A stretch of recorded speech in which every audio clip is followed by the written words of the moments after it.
Hello, everybody. Welcome back for another episode of the Stokes Sound podcast. I'm your host, Ed Stokes, and today, all the way from LA, we've got Jerome Renard. Jerome, how are you doing? I'm doing good. What about you, man?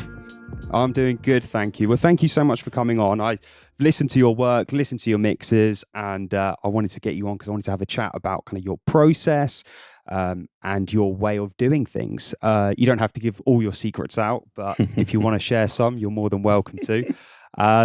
But first of all, do you want to give yourself a little bit of an introduction for our listeners to know a little bit more about you? That'd be fantastic. Sure. I'm originally from Belgium, so I'm quite far away from home. I started in the studio when I was 16.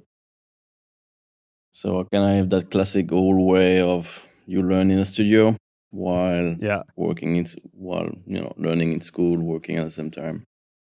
So I had a mix of both.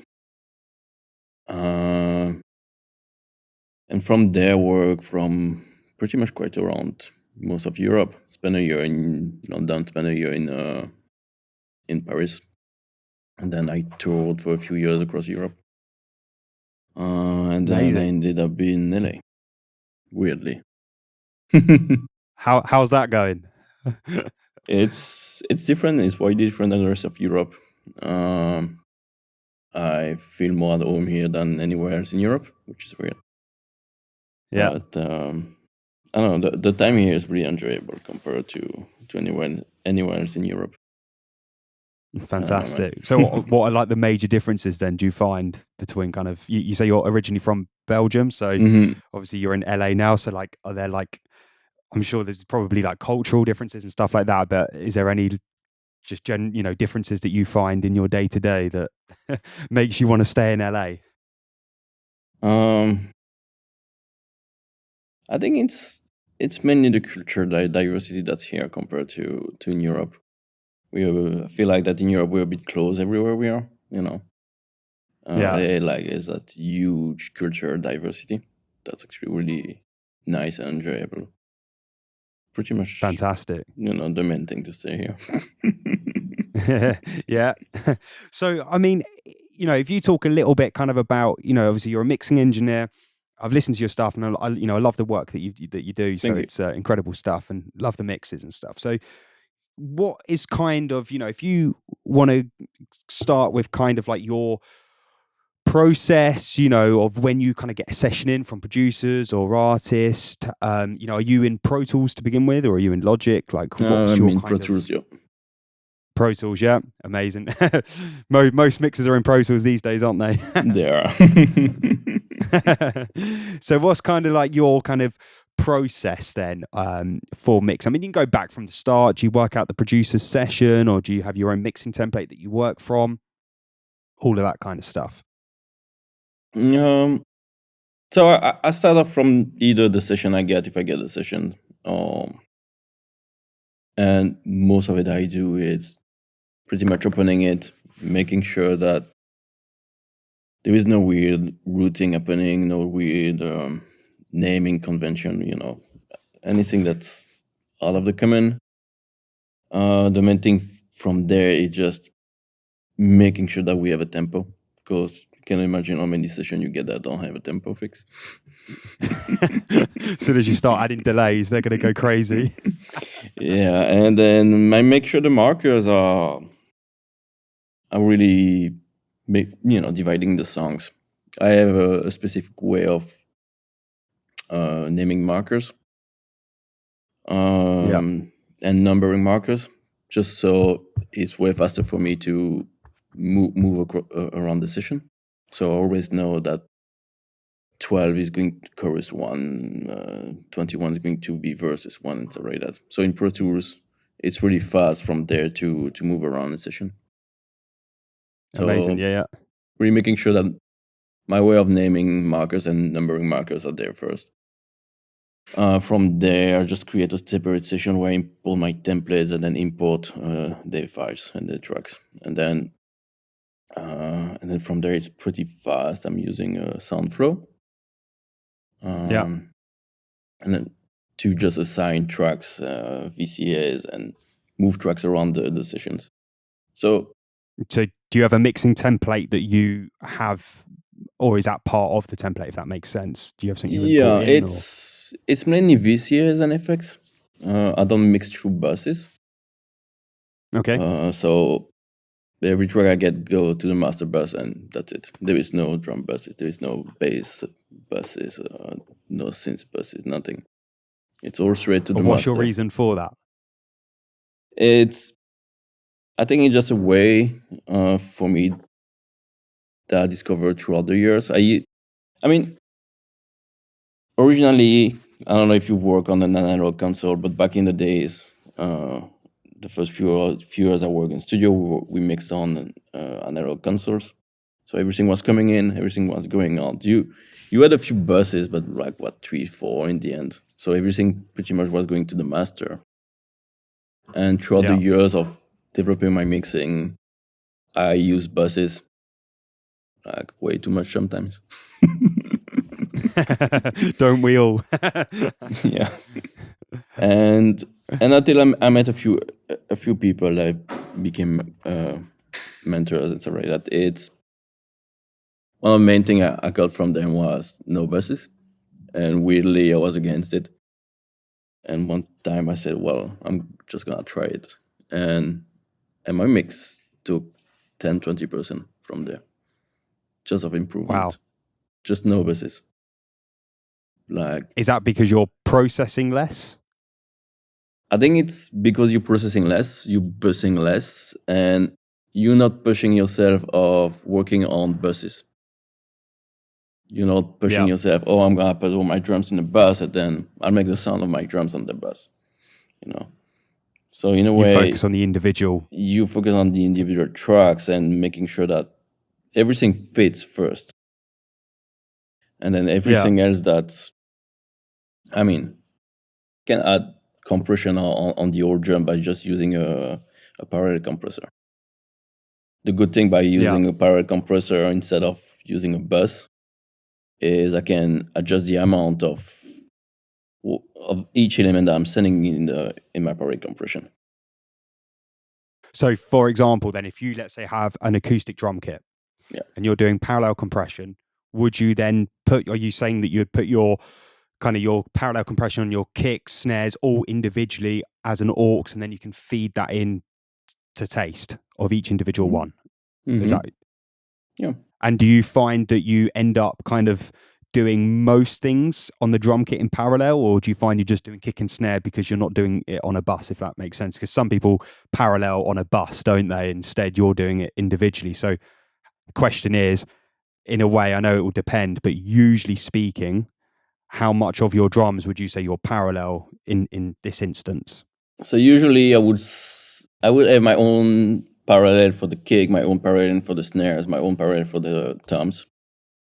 And depending the overall sound I'm going for the drum, then I would add an extra parallel for the old drums. And either be in compression or saturation or mix of both. But my kick and snare most of the time keep their own parallel, just so I can readjust things. And then in the overall, let's say parallel for the drums, I will most of the time it'll be saturation with slight compression. Okay, yeah. So is that, for example, with the kick and snare that you were talking about just there, would that have been the same compressor as on the parallel if it was, or would they be two different actual parallel processes? Different parallel processes. Different. Oh, okay, nice. It's so interesting talking about parallel compression because it's like half and half. Half the mixers I know love it, and other half don't use it at all. So it's just interesting. What's your reason for doing parallel in your case? Since I'm not using any bus, for me it's a way to add a color overall over a number of elements. Yeah. Or to add something I'm missing originally in the drums. Can be some punch. Right. The good thing that I like with parallel processing compared versus to bus is I can keep the clearness of my drums and the punch of my drums and then adding flavors on the top of that using parallels processing. So Nice. I'm Yeah, never yeah. losing my transient. I'm never losing the body of my drums. Everything that I'm adding for flavors is really added on the top of that. And do you Without find that destroying anything. you're able to kind of, with regarding your gain staging, then do you feel that your gain staging is suddenly a lot better because you're not you're adding volume, but you're adding it as a parallel, if that makes sense, as well as, do you aim for a specific kind of level at all when you're mixing, to get to the mix? But well, first of all, do you even use a mix bus? But we'll get to that. Yeah, I usually set my kick to it around -3 VU. Okay. I think that's been pretty common in the last few years. I think that's a whole trick that I got from the first studio I was working at, where we were putting our kick on -3 and then our bass at -3. When they come together, let's say it's 0 VU. Okay. Yeah. I think it became I've heard that more one. and more. Yeah, I think it became more and more popular. In the last few years, but yeah, I think that's a old trick that I got when I was, I don't know, 16, 17. I've been doing that since then. I've been doing that, and that usually gave me the average level that I'm mixing at in a way. But in the end, after my master processing, for my mix bus processing, I mix pretty quite loud, I would say. I think most of the mix I send away are -13, -11, -10 LUFS. Okay. Yeah. So pretty loud still. Your limiter, if you were to master it, wouldn't be pushing it much more. So yeah. I think that just go back to mentality that I think that's pretty new, where you either leave the mastering engineers to do something creative or not, or you just control the mix till the end, in a way, I would say. yeah, it's funny because it's like some mixers kind of, they just want to hit the mastering, doesn't really do much at all to the mix. It's just purely just a little bit of loudness, and then sometimes it can completely change it. And I guess, well, one, it's your taste and what you like, but if you're not giving them so much headroom, the flexible is less, unless they trim the audio, I guess. Yeah, they always can trim the audio, yeah. Yeah, that's what I say to any mastering engineers when I send it. I think, it's a little bit hot, and I go, just trim it. Probably not the best way, but it can work. But so going on from that, then, do you use a mix bus? I know you don't use any buses, but do you have like a stereo master bus at all that you mix into, or that you add on at the end at all? No, I mix into since the start. You mix into the mix bus from the start? Yeah. Do you mind sharing what kind of stuff you use on your mix bus? So I have about 32 plugins, so I'm using 3 tracks in series. No, I'm kidding. Oh, wow. So you're parallel processing on the mix bus. I'm actually parallel processing on the mix bus, yes. Do you know, I was having a conversation the other day with this mixing engineer. He was saying just how much he doesn't do parallel. So it's so funny that you're like properly on it, which is great because we get different things on these episodes. So let's talk you through then, if you don't mind, like you're doing 3 different mix buses and you're parallel processing. No, I was kidding. That was really a joke. But no, I do have a mix bus where all my track goes in, and that is pretty simple. I think I have what's the name of that guy? Do you know that compressor from Tone Project? I think it's a mastering compressor. Tone Project. Tone Project. I do know Tone Projects. Is it the brown one? I think it's the original plugin, which is called the Unisum. Oh, okay. Yeah. So it's a mastering compressor pretty much, and so all my mix is going in there. Then I have behind that I have an EQ. It's usually a Pultec or one of the EQ from Plugin Alliance, which is, I'm bad with names. Yeah, the AMIC. Not the AMIC. I'll figure it out at a point, I guess. But yeah, But yeah, so I'm going into a compressor, mainly going into a compressor, then going to an EQ. And from there, really depending what I want, then I would add a parallel processing to that. Oh, okay. And on your EQ, are you doing like the old school trick, like the smiley face EQ on that EQ? Is that Kinda.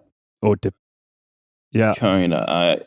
It's really subtle. I think I'm only boosting like 0.5 to 1 in the low, and I think 1 to 1.5 in the high. Yeah. So it's really smooth what I'm doing there. It's based on that smiley face. Yeah. Let's say just boosting a bit low, just boosting a bit the high. That's pretty much it. I feel like you just add a little shine on it. Yeah. That's pretty it. And from there, then if I want to or need to, then I go to a parallel processing. And most of the time, that's either gonna be another compressor. That's pretty heavy. Yeah. Or I just go to my master out, and on my master out, it's it's a few plugin. I use a System 6000 from DC Electronics. Okay. Yeah.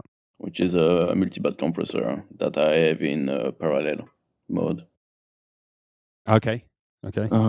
Which, depending what I do, is gonna take quite a lot of not. Sometimes I'm just touching it, mainly in the low end. Sometimes I'm just crushing it. It's so you're just using that just to control the kind of the frequencies between. And what's your reason for putting the first compressor first before the EQ? Because again, I know some people put the EQ before the compressor. Are you purposely putting your compressor first and EQing after for a specific reason, or is it just because that's how you've done it? I think it's just a taste. I think it's just a taste. I just want to control the transient going in. Because that compressor doesn't do much. It takes 1 to 2 dBs. Yeah. So lightly. Yeah. It's in a way it's another gain leveling in a way. You just control what's going into the master bus, then EQing a bit. Then I go to that System 6000 in parallel mode. Just he adds a bit of flavors. And I will go after that to another multi-band compressor that just touch the low end a bit and the high end a bit. Yeah. That's pretty much it. And then I go to what? Do I have another compressor? That's a good question. You love compression.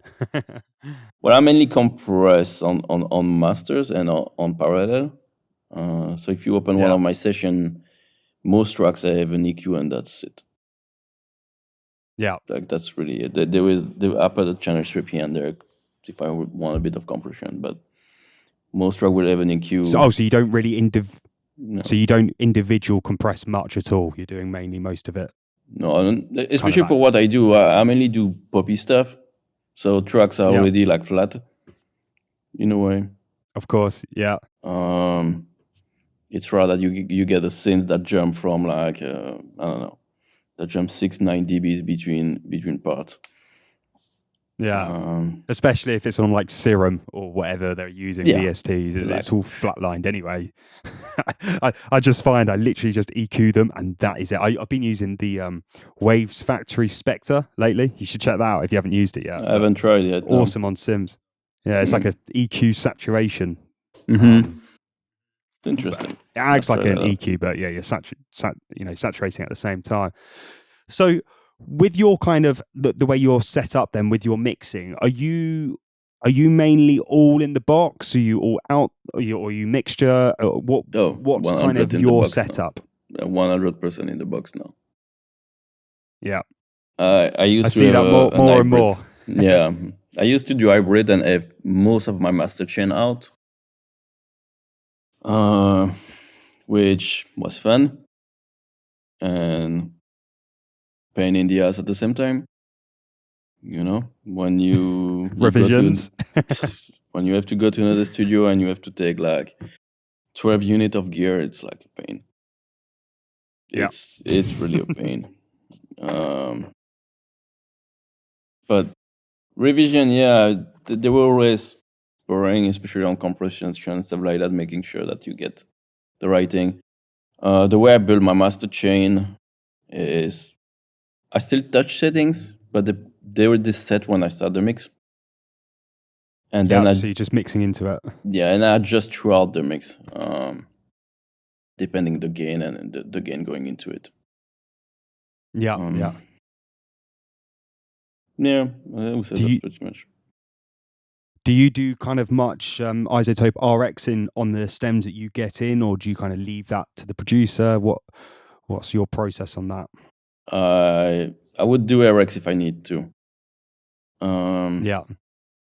I'm actually using RX to DS vocals. Okay. All right. Yeah. Which interesting. I think it's pretty uncommon. I was going to say, I just use the FabFilter Pro DS-er, done, but you're doing it on RX, and why? I mean, great. I mean, the way any DSer work is you either define a frequency that you want to take out, okay? And any DSer is like a compressor. You're just gonna pull down everything at that moment, or only the high frequencies. The good thing with RX is I can select the frequency I want to pull down. Okay, so it's more detailed.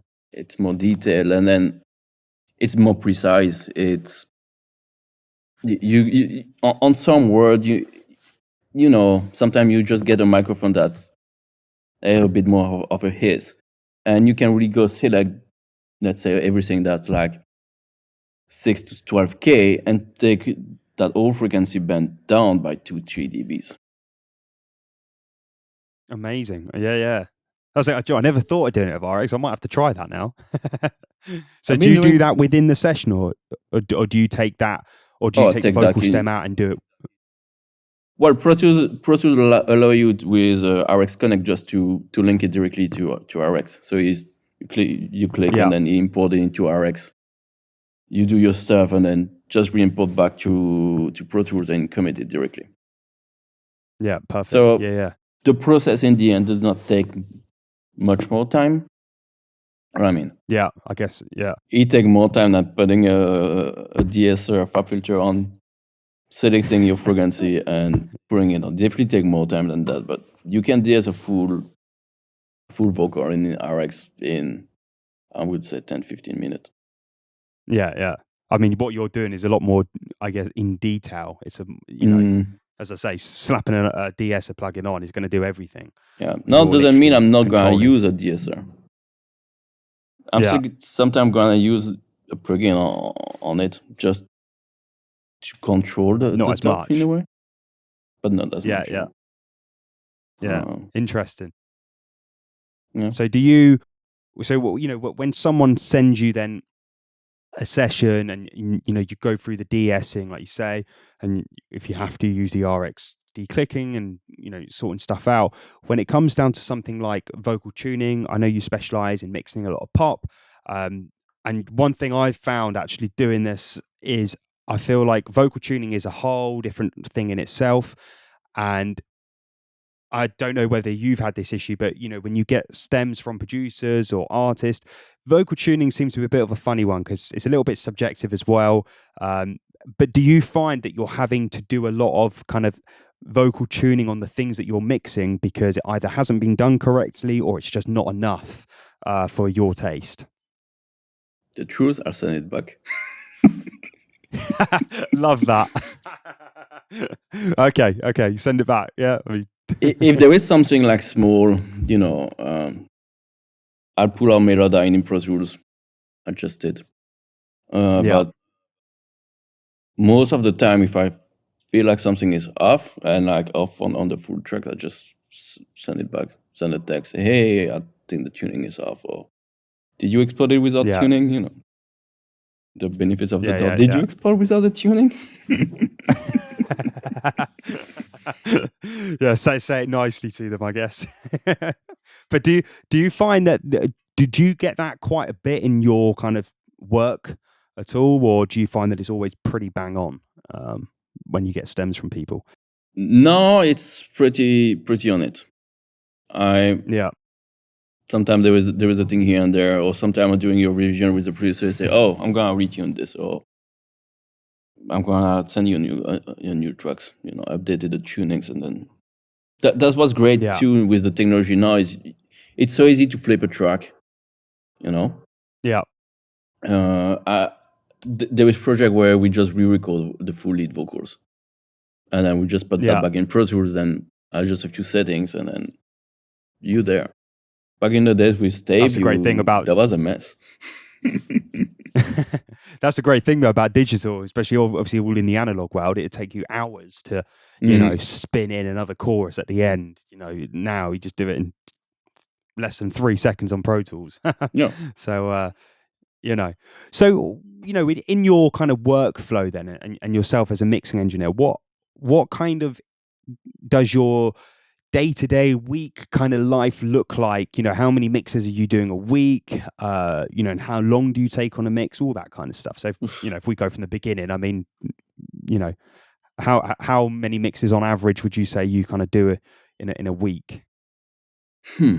That's really going to depend. Yeah, but yeah, I think the lowest would be like 1 to 2 mix a week when I'm not busy, and then when I get busy, more than 10. Yeah. 10, that's a lot. Yeah. Prepping a mix doesn't take much time. I spend hours setting up everything in SoundFlow. So the mix prep is taking maybe 20 minutes, 15 to 20 minutes now. I have macro that just I select the track, I push a button, it split those dual mono into like a real mono track. And then I have macros that put them back together in real stereo track. And then he assign output automatically, put them in the right folders. He do everything that I would have to do by clicking, so he saved hours. When you're really busy, and when I'm really busy, he saved hours. Because I'll prep like 5-6 tracks in an hour.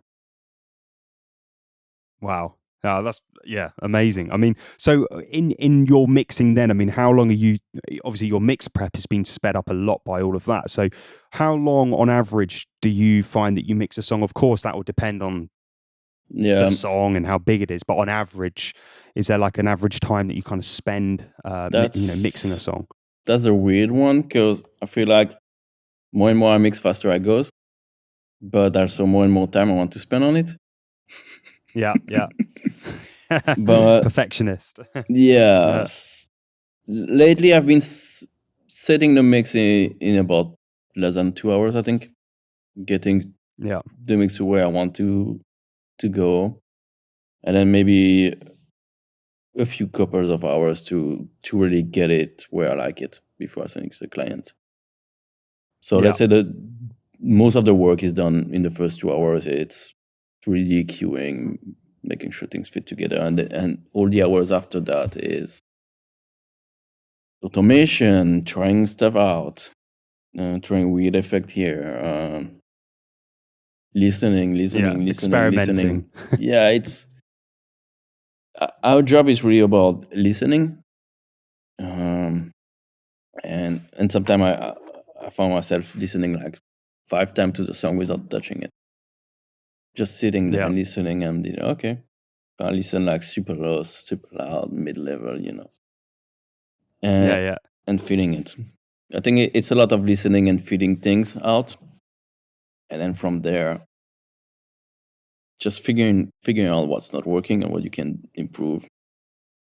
I always feel like less is more, isn't it? It's always about kind of figuring out what the problems within the mix, and then solving them first, and then, like you say, do all your automation and all the the fancy tricks and stuff kind of for yourself before you send it off. I guess that's the bit that kind of makes it kind of your style, I guess. Are you quite a heavy-handed automation kind of mixer? Are you doing a lot of that in your mixes, or? I mean, it kind of depends what the song needs, but I have quite a few automation going.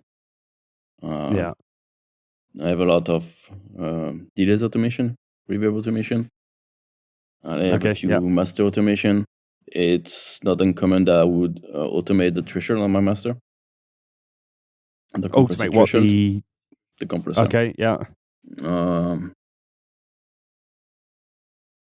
What else? Then a bunch of EQ or level automation. If I have to do too much EQ work, EQ automation, that would most of the time just duplicate the tracks, cut out that section. I have to automate a bunch of EQ move and just do the EQ move on a new track. So you don't spend time just automating, clicking, I'm going to put that down. So automation for me sometimes is just cutting a track, putting it on a new track, changing the EQ and making it work. It's interesting. And are you one of those guys that, like when it comes down to I know you mentioned that you got macros for different things. Do you have the same thing for when you're printing mixes? Do you just do you have a way of doing it? I mean, I know some mixers, they print in the box. I mean, I print, online, as you would call it, but as a stem, like a recorded audio track within. Some people bounce offline. Some people do. What's kind of your take on that? In your workflow, how are you? I bounce offline. I definitely bounce offline. Yeah, and when I have to do stems, it's the same. I just create a bunch of audio track, and then aux track, assign everything to the aux track, and then commit them. Everything is offline. And what's your reason for that? Well, in my early age, I used to be a beta tester for Pro Tools.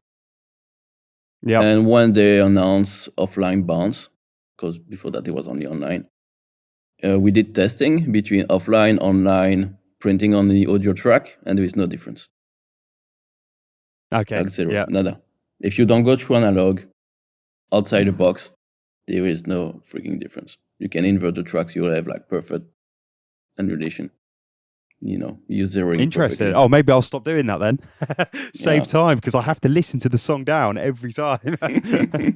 It might have changed. I don't know. Though. To be honest, it might have changed. I haven't done any tests since, but at the beginning, I mean, you're doing it all offline. Yeah. And it's interesting. I mean, to be honest with you, the reason why I actually print it is because if I want to go back. I mean, I know it sounds a bit lazy because you should just reprint it, but if there's an issue in the chorus, I just go back, hit record again, and then just blend, with a fade and two together, and then bounce that out and, export it out instead of bounce, and it's just done. I've got it within the session, but I guess it takes a little bit longer. I did that at a point, and where I ended up with that is sometimes you just have reverb that way too long. The 6-8 second long, and then you're cutting in the middle and then just re-recording the part you wanted to change. What about your reverb that's in the back? Your 6 or 8 second canyon reverb that you put in the back that's just sitting somewhere that you don't really hear in a way. It's just filling up that gap in the way down in the mix. But now that you cut your mix and then you start re-recording there, and your 8 second reverb is stop at 4 seconds. And now you're recording from scratch. You don't have that reverb going on. Yeah, that's a good point. Actually, what I do is that I overlap it with the other one and then trim it, if that makes sense. So I kind of try and get a blend. It's probably not as perfect as what I probably should just rebounce it.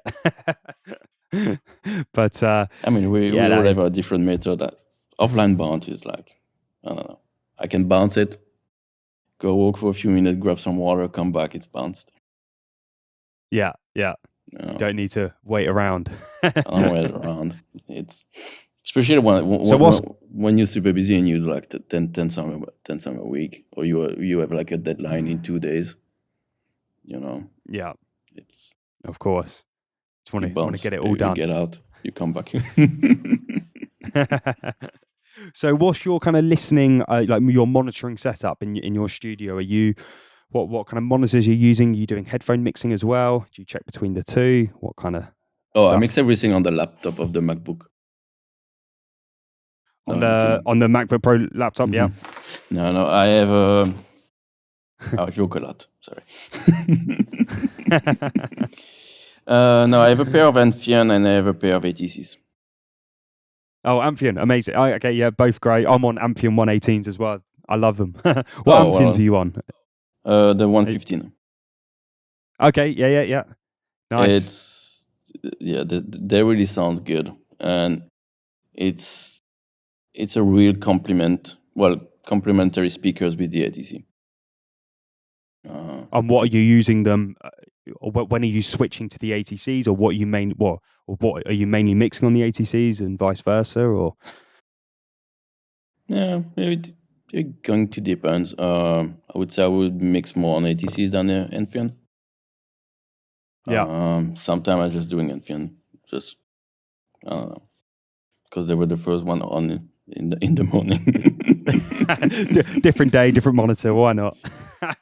Yeah, sometimes I don't know, 100% ATCs. Right now it's 100% Amphion because I don't have my ATCs here. Yeah.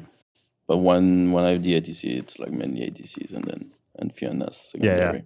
So it's maybe a. What's kind of what's your setup? Are you mixing kind of from home? Are you in a studio? That kind of stuff? Are you? I'm mixing everything at home now.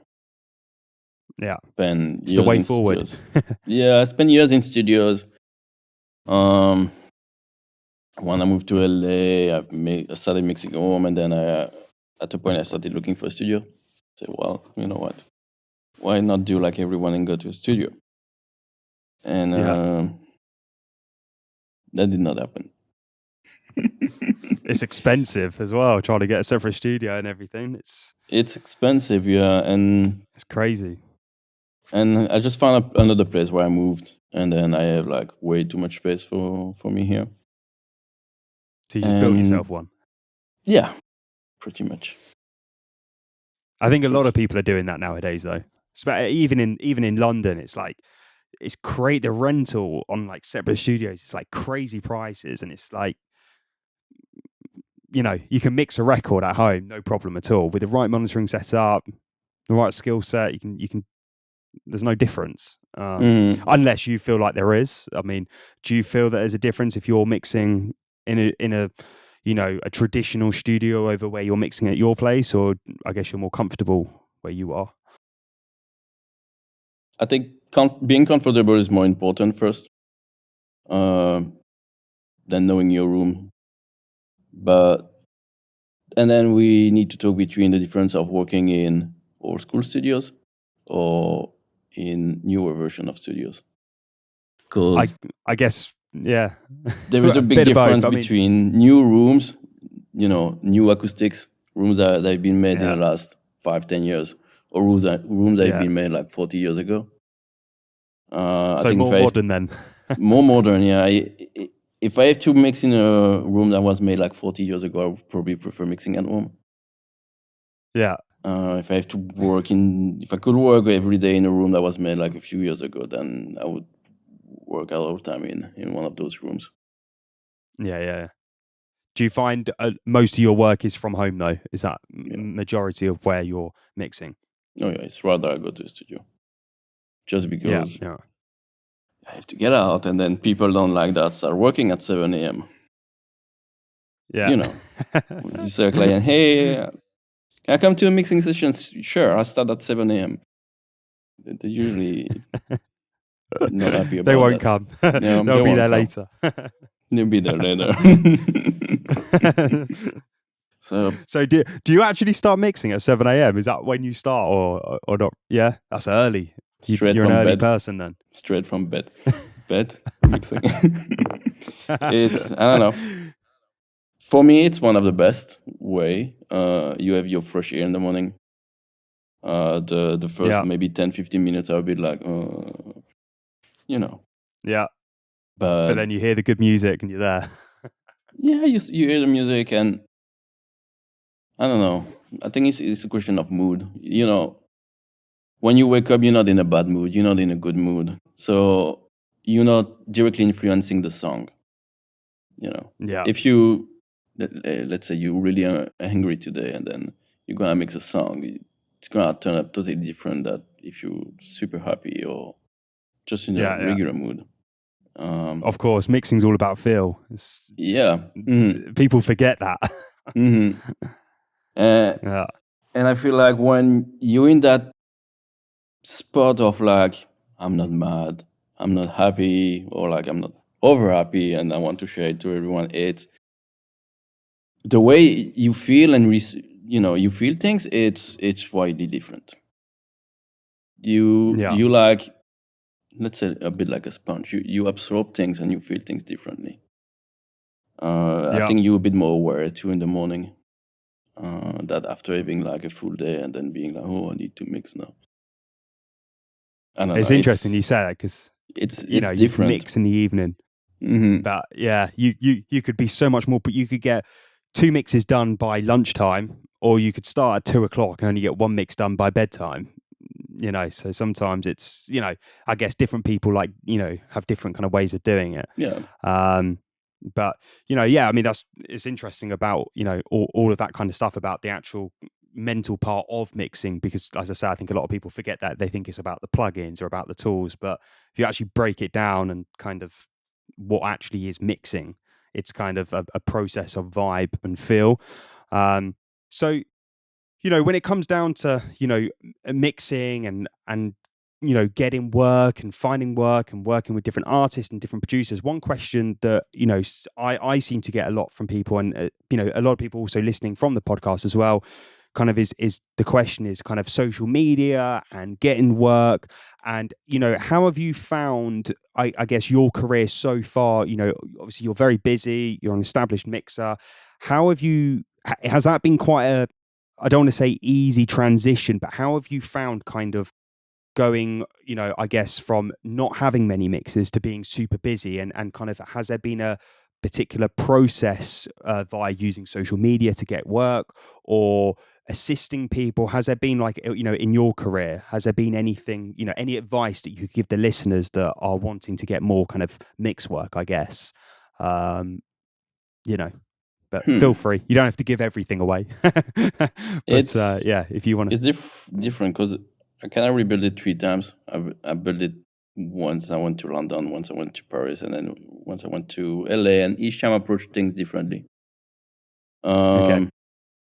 I think with time, I would say that it's really knowing your skills and that you can deliver. That's important, especially if you go to someone and say, hey, I can mix that better than the guy that you use. You need to know what you're doing. So skills are really important. And we see that every day, like, oh, and that new plugin is gonna make my mix better. It's not. It might change something in your mix. It might bring something new, something different. Probably make something a bit better. But if you don't know how to use the other one, this one you might spend like 4 months on it and then be there. Oh, there is a new plugin that might make my mix better. So go around in circles. Yeah, so I would say your skill first. Work on your skill. I spent, I think, the first year of my life working for a studio, going from making coffee for everyone to becoming the lead engineer. And I think that's important to have that path where you learn things. And I always wanted to do mixing because that's what I always felt the best with, but I've learned everything else. So you've done production. I've done production. I hate production. I cannot do production by myself. I hate that. But I've done recording. I've done editing vocals. I've done tuning vocals. I've toured. Pretty much engineering related. I've done it. So when you're a mixer and you pretty much at the end of the chain, I think it's important to know every step of the chain. Know that everything is important. It's not only your work. But the work before you is more important than your work, because better the work before you, better what you can do, and better and further you can do too. So I would say your skill and your knowledge is important, and from there it's I mean, social media is help a bit. I'm freaking bad at it. After I'm doing those reels and stuff like that, and I hate that. I'm not gonna lie. And does it bring clients in? Maybe, maybe not. It's a tough one, isn't it? Yeah, It's a really tough one. And I think every Yeah. year and every other month things change. Or the way that you approach people, it's more important. Yeah. So there is no real answer to that, because I'm always trying to find something that works for me. Sometimes I will just hit up some people, or will just go with my the people I know and see who has work. I think it's the way, isn't it? I feel like in this industry, it's kind of your network, who you know, delivering great stuff, as you've mentioned as well. But reputation is everything. But yeah, social media I find is a tricky one, actually, because some people do really well on it, but it takes a lot of time. Takes a lot of time. It's like a full-time job. Yeah, and then clients you get out of it sometimes, and just more beginners. Something. It's not like you get an A-list artist to contact you. Hey, I saw your stuff. I want to work with you. I think the chance for that. I mean, I'm not saying it cannot happen, but I would say the chance of it is pretty low. And that's, I guess, what we all want. Of course. Are you working mainly with labels or independent? It's gonna be a mix of both, depending the season and depending the year. I think this year has been a bit more independent than labels. Yeah. I guess you got more flexibility as well if they're independent, because it's like, I guess, you can kind of liaise and direct more with the artist. There's less people, I guess, in the team. And labels usually a project that takes longer too. Especially when there's a bunch of contract. With bigger labels, there's a bunch of contract. You need to go to contracts, stuff like that. And then work sometimes can take process. Way more time. More people involved too. More people involved with labels. So more people to take decisions, stuff like that. And more people to please. Yeah, so I don't know. It's a mix of both. Interesting. So what three things, I mean, to kind of to finish up, the conversation, I always have this question, and I always say to different mixers and all of that. And the question is what three things do you know now in your career that you wish you knew when you first started out? Tough question. I put you right on the spot. Three things I should.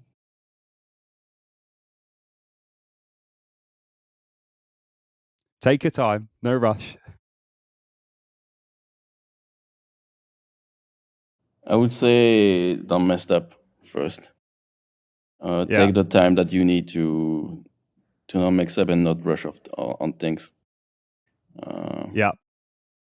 And I mean by that, work or relationship with people. Don't try to push a relationship. It doesn't work. You'll do the opposite.